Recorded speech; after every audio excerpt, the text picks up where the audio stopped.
Benvenuti a Qual Buon Veneto, alla scoperta delle meraviglie del Veneto. Oggi siamo nella città che viene considerata da molti, o quasi tutti, la città più bella del mondo. La vedete, un vero e proprio museo a cielo aperto. Oggi siamo a Venezia.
Ci sarebbe così tanto da dire su Venezia che ore e ore di filmati forse non basterebbero, ed è per questo che faremo una serie di video per scoprire una Venezia diversa, una Venezia particolare, una Venezia non turistica.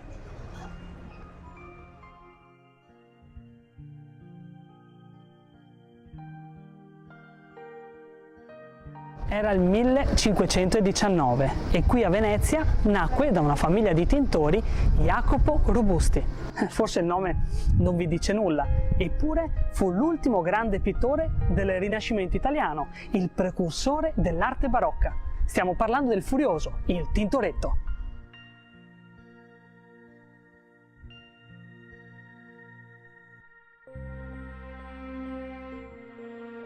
Il Tintoretto nacque nella casa che vedete qui alle mie spalle e vi visse per circa 20 anni, o meglio gli ultimi 20 anni della sua vita, dopo che questa casa gli venne regalata, donata dal suocero. Morì nel 1594.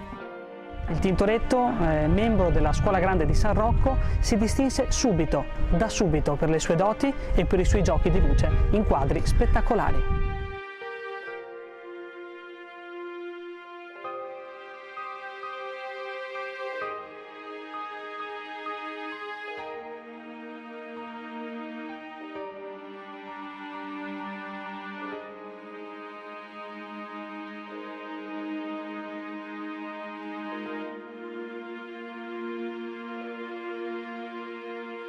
Ci troviamo sempre a Canareggio, precisamente nel campo della Maddalena. Siamo qui per visitare, o meglio osservare, un edificio religioso davvero unico.